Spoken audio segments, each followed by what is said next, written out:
Dans 2 ans, on a déjà, il y a aussi des musiciens déjà produire. Ouais, on a produit des musiciens. On a produit des musiciens. Ouais, tanga. Ok, on dit d'abord que c'est monsieur. Mais quand on a combo, autant que là, chant au signal à contre la belle non et poser problème. Voilà. El bosso na arme blanche. Azas wazaki pa ya nani héritier. On a produit à Képé héritier. Bon. Malgré de ça qui projet c'est comme un soukate aketi pe héritier mais la limbe ka te posa don nzamba sa kati na on bato bien habiter na tikate na continuer kaka na yo pa buni ya madeblo aza siko pa ya nani pa binafile ba chantou ça la wana contrat na yo na bato za rande contrat za ngo normal so mutaye to ça contrat ça la bien quoi malgré ça la belle bandi mais tout ça contrat mo ça la bien. Voilà, tout ça production et banda, tout bandit, tout ça ni son, tout clip voilà, clip, tout réalisant, tu écoutes na télé quoi. Mais oh ils 5 moi 20-30% comme ça aussi. Oh c'est ça vie ngai mon univers magique. Papa pesanga kimia talandengo komisi ngai esengwe sengwe. Oyo nzamba sangisi motoko kabolate. Oyo nzamba siasakangi motoko fungola te.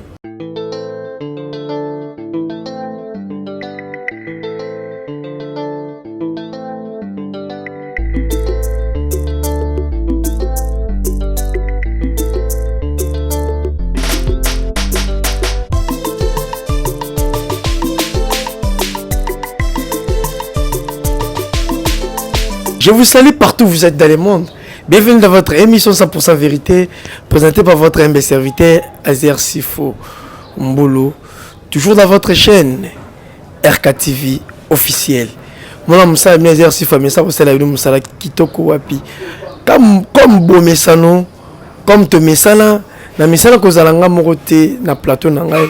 Mingi na zalanga na invité na ngai, o beau mesana kolanda o beau découvrir bango pelisusu mbali boso. Il y a des invités dans le Moukalilo. Je suis à la caméra, je suis sûr que déjà au fond. Pendant la droite, il y a un producteur, Platini Benazo, il y a un producteur, il y a Calebas Masolo. Donc c'est lui le producteur. Voilà, dans le beau qu'on a, moi je suis à gauche, il y a musicien, ou à membre, na Kati, il y a la belle, musicien Cristiano Ramazani.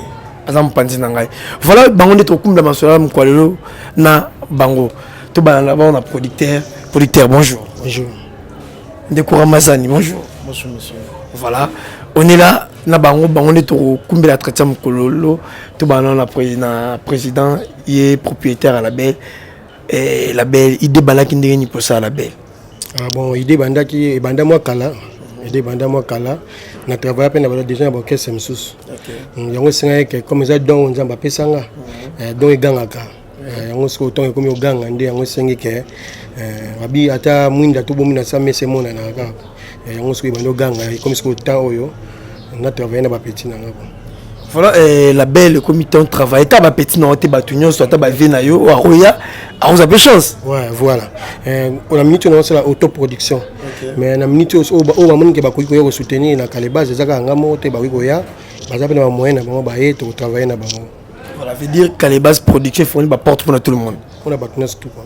Voilà. Tu peux tellement solo à Calebas production idée à ça la belle ouais, c'est bel et bon la belle et salami. Et puis la belle est celle d'à combien d'années depuis ça? Bon, il y a 2 ans, on a toujours 2 ans. Est-ce que dans 2 ans, on a déjà, il y a aussi des musiciens déjà produire? Ouais, on a produit des musiciens. On a produit des musiciens. Ouais, tanga. Ok, on dit d'abord que c'est monsieur. Mais quand on a combo, autant que là, chant au signal à contre la belle non et poser problème. Voilà. El bosso na arme blanche. Azas wazaki pa ya nani héritier. On a produit à Képé héritier. Bon. Malgré de ça qui projet c'est comme un soukate aketi pe héritier. Mais la limbe ka te posa don nzamba sa kati na ngako. On bato bien habiter na tikate na continuer kaka. Na yo pa buni ya madeblo. Azas siko pa ya nani pa binafile. C'est quoi ça pas binafile mais machin arme blanche de saki chambre wa yemba nzembo ngamo Platini Benazo to zana mto yemba te ndi ba yembela ngamo Platini Benazo mais na minute obuni ma début to yosana chambre to yemba rivière Roger Bokongo mais en minute onde siko yango to yosa générique voilà ba chante tout ça la wana contrat na yo na batu za randeni parce que le but déjà ils a la belle ils a sika et peut fondre la porte pour tout le monde va directement bateau ba Rolanda yo ou expliquer bango et ils allendeng ni si mutaya signé contrat na yo soit tu produire au contraire zango normal hein si mutaya to ça contraire ça va bien quoi malgré ça la belle bandit mais tout ça contrat moi ça va bien. Voilà, tout ça production et banda, tout bandit, tout ça ni son, tout clip voilà, clip, tout réalisant, tu écoutes na télé quoi. Mais oh ils 5 moi 20-30% comme ça au sol là. Donc par rapport à cela, na promotion, na ba clip nyoso yo mo ça. La mo nyoso ça. Donc ici il y a na maïl na savoir na ye. Monsieur pas bazar après monsieur ba ba l'épée mais à rose ça vocal mais leader ça a to PCP maïl wana moi comme ça peut chambre Mbappé te produire même tu peux rose na voix na belle voix mais parfois azana ndimbuté est-ce que na maison vous avez na chambre pour payer sa musicien à yembi et puis au produire bon na travaillera déjà na ba massa nga ba parole minene bazana mboko yo na travaillera na fiston munanga asa massa nga ba tekara banzemba to bayebi banzembe bela yemba to travaillera na ye nga pe atake na fanda ba massa minga ba parole nga pe na koma okoma bon donc so ya ta yende nga to pese banzembe to zango belé ndetse ramazani azawa na pese banzembe belé ya koyemba na pese chance ata 5 nzembo za koyemba tikoyo na Kalebas masolo bokoyoka kala mingi te déjà dans le studio. Voilà, merci Platini Benazo. Toko inde pas Ramazan Azam Pandi Nabiso. Ramazani. Santé boulon d'angni. Ouais. Pepe Langolan Zambenzamba Osunga. Donc. Ce qui est déjà Maramoutou, ils ont planifié un coup de le boko. Ah oui, ça Kalibas City. Na Kalibas c'est au paraté. Chez Michel Rataraté. Donc, chose à il faut se retrouver quand même. Voilà, tu veux un peu ma solo, il y a chant où tu bêta. Toujours la carte, il y a la belle Kalibas production. Comment ils ont kindengeni et puis titre disons chant on a idée ma parole ni n'a pas ça que chant pour bêta. Bon en fait quand on a Platini Benazo c'est une grâce pour moi parce que bon donnant nos musique nous avons pas ça sur la chaîne. Maintenant lui il est là juste pour nous soutenir. Alors tant on a découvert dans mon cas il on dit ça la peine que non témoin dans ça ne le mo fona pousser il bosso. Bon et que répéter il faut qu'on repousse ça quand même. Bandaki na nzembo tofanya na vie via komaka nga na komaka na va ino tokosa nzembo moko boye asaye ba projet na ba vie tout ndenge zo tambola la belle zo fungama la belle kangamela muto porte te muto so zo ya tout OK photo fungola eto yamba inde ba yamba nga pas président a découvert na salon mo quelque part je suis en train de chanter en même temps na so coiffé apsinga tu es un bon chanteur est-ce que tokosa eloko mo quelconque te président quand naza boy na yemba chez mutute abinga naza Benazo na cause de rien na commission euro je suis été président on peut y aller ndé abi zanzembo yemba non bandi ko yemba abingi ba maestro ba vient na ziko ba maestro Jonas ba Aris Djika ba gérer tout ba non ba juger non on ne fait qu'au Kalebas c'était comme ça dès le début. Parce que quand on a Kalebas, ils ont adhéré à Kalebas ou il y a un contrat pour la rachat ou il y a préparé qui na vient yo zo benga Benazo ou les lois producteurs il y a la belle oyoza na kat. Bon, je fais partie à Kalebas et ma solo. Donc na cause tout comme membre mais ils ont le na biso. Tant au côté Kalebas ils ont na bomba ils ont été congélateur au fongoli tu vends tout ce qui est dedans. Mais ils ont le mot bombaga oui, c'est crise dans la quantité. Il faut nazala nanu awa. To banana nu awa. Ce qui est moko matisa ngombaga ndinga promettre nzambira ebi. Merci beaucoup Cristiano. Est-ce que tu as comme un morceau qui est la chanson ou single ou beta sika. Est-ce que single déjà ils ont une plateforme maintenant so. Na tout dans producteur avant nos ngela. Bon, ils ont une plateforme maintenant nous sauté. Donc si on tabetra Kalebas ma solo ou bien Platini Benazo ndé à se derrière na carte. Toko comme un morceau, il y a single titre P, ou titre single, to capé mon morceau mke. Na pesa titre single o ezoya ou soit tout beta. Au bout tu misari sama. récemment tu as mis ça générique. Il y a un générique qui s'appelle Lisanzoto. OK. C'est Lisanzoto. Ningana tango zana bomoi. Binisa ganzoto. Voilà, et générique n'est pas chanté par notre frère comme il n'est pas ici donc. Et ça générique bozongo kalaté c'est Pélas. Donc tu as conseiller tout le temps aux envie, il faut qu'on ningana, il faut que c'est Lisanzoto. Mais dis-moi, banzim besoya soko banzim ba oasis, ba malaise. Oasis c'est imbamara. Oasis sa vie ngai mon univers magique. Papa pesanga kimia talandengo komisi ngai esengwe sengwe. Oyo nzamba sangisi motoko kabola te. Oyo nzamba siasakangi motoko fungola te. Inyo yanga na chérie nzambe d'informate bon on peut pas tout chanter quand même topé ça ba boyiba ba freestyle la kaka. C'est mon Cristiano, c'est mon Cristiano. Normalement que boyiba pour anakin jeté. Mais producteur, est-ce que toko ko ça ta ba musana osana batu mususu. Moi quelques chansons au produisa batu mususu ba mi se musuba le kanayo. C'est bon manase buta l'exabuso élément chanson comme l'on au tout à la qui récemment ngana titre na ngoza Platini Benazo. Donc la chanson il y a Platini Benazo signé un producteur Yemuro Bayembelagi producteur. C'est parti.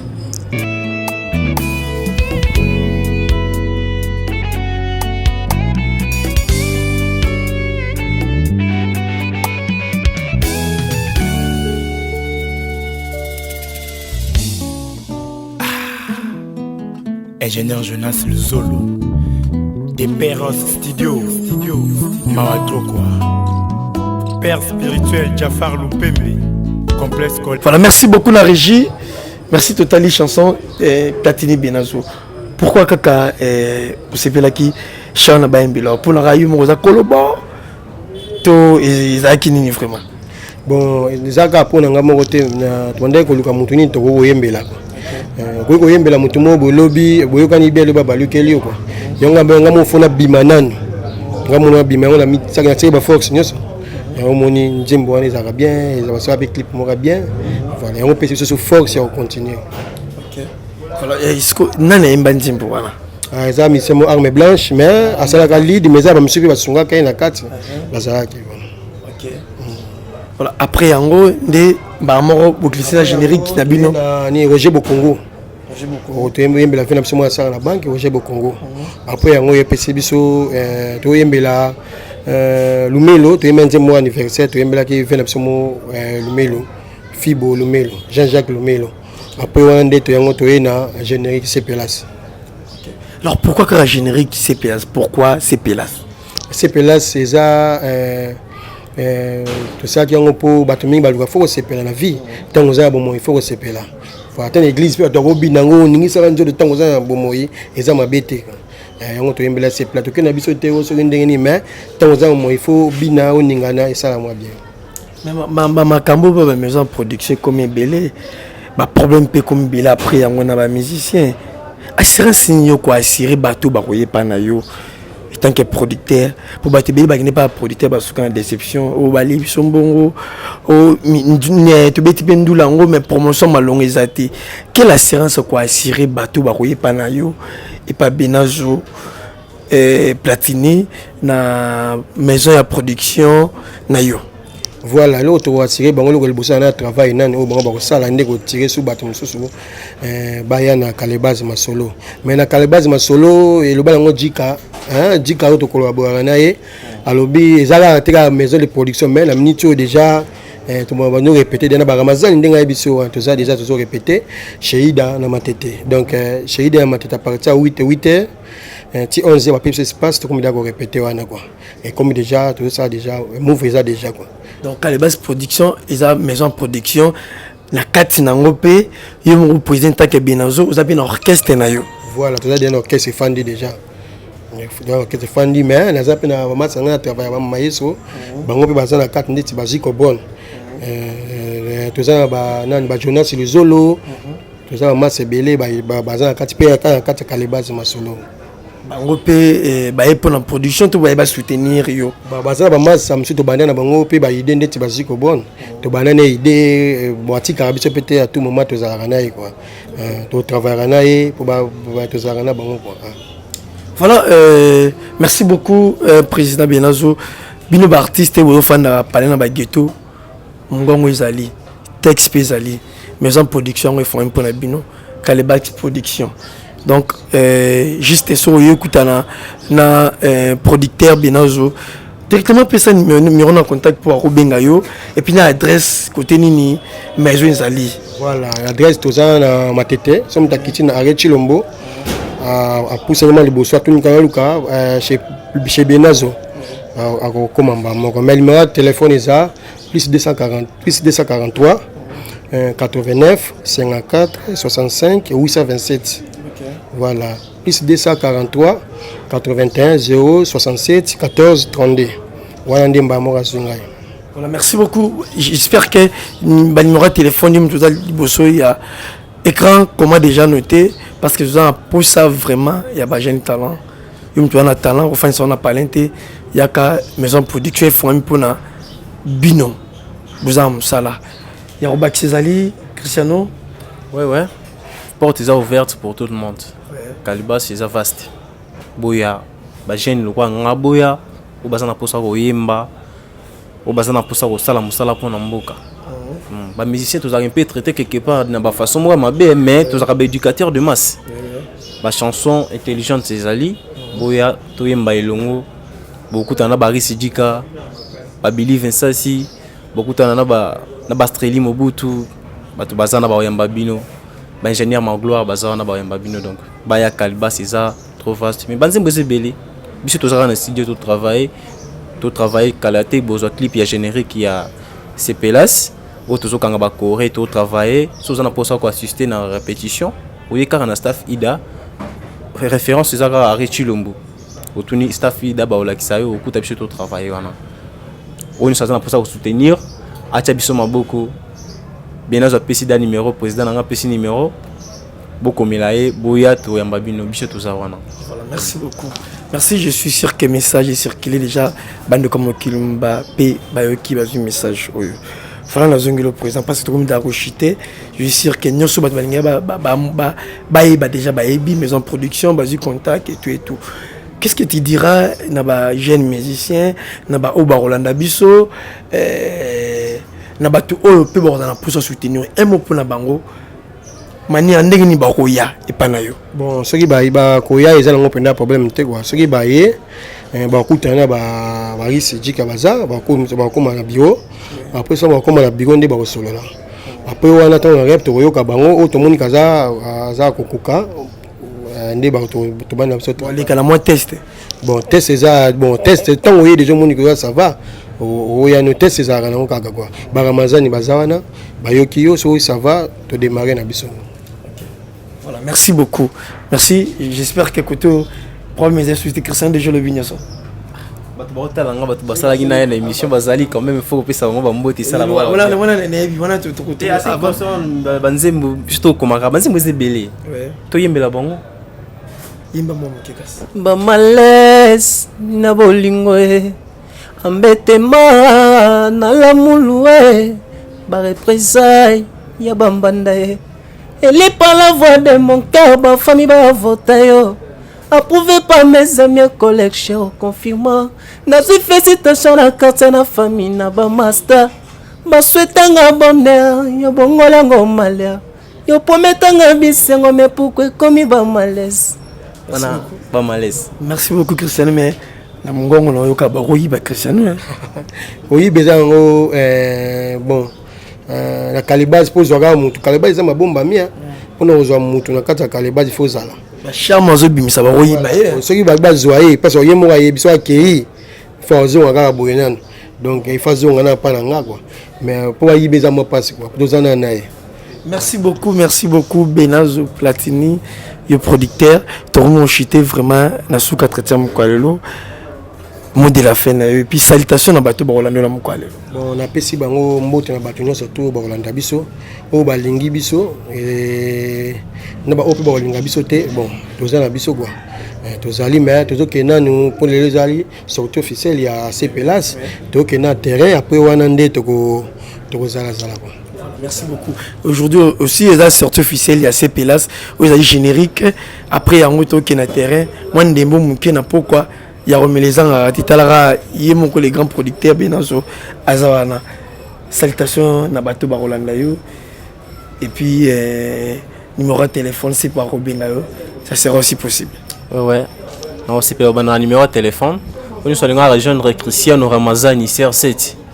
Il faut appeler un numéro à Vodacom, plus 243 80. Vodacom, c'est un numéro. 82 81 83 86 D. WhatsApp 85 051 068 0. Salutations directement dans Batunayo. Mais sincère salutation d'abord à ma maman Alos Bibish Moussonge. Bébé na oye na pesimbote na moi na Giovanni Ramazani. Pesimbote na Billy Vincent de King. Premièrement aussi dans mon président Aris Edjika, ingénieur Magloire, Yamilvin Dizolele, na pesimbote na ba Santa Santelite, Bunya Madeble ba vie na ngai donc. Je vous aime trop, Benjamin Domele, Mignon Abraham, Baza Ibele tellement. Merci. Voilà, un grand merci Nabino Batutu pour la traité mon Kalelo. Le Touza vraiment, Touza la maison à production. Kalibas après à toquer terrain, toquer bétanon Dembo. Après le soir, Touza Nabino. Ailleurs si Fakoumi Nasuka Alinga Abino Mingasela Abino Musala, Kitoko Wapi. Quant à moi, aujourd'hui, je vous dis au revoir. À la prochaine. Merci.